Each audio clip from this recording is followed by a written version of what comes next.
The killer that ended Jonathan's life needs to be put away forever. An emotional day in court as a judge sentences a former adult film star convicted of killing and decapitating her ex-husband to decades in prison.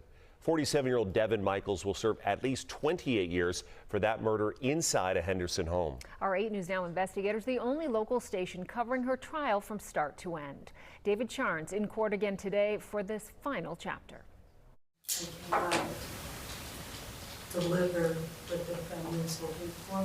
The family of the man 47-year-old Devin Michaels killed and beheaded could barely hear her in court before a judge sent her to prison for decades. Michaels killed 46-year-old Jonathan Willett inside his Henderson home in 2023, a jury finding her guilty of first-degree murder after a 2-week trial. We cannot bring Jonathan back.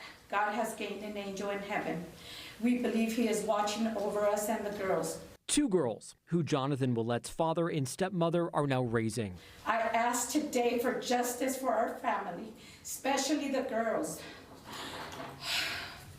because we have been sentenced for life with this tragedy. A tragedy prosecutors believe involved a custody battle, though they say Jonathan Willett, who had custody, allowed his children to live with Michaels anyway. Days after the murder, but before her arrest for it, this video the 8 News Now investigators obtained shows her in a different courtroom on a child abuse charge.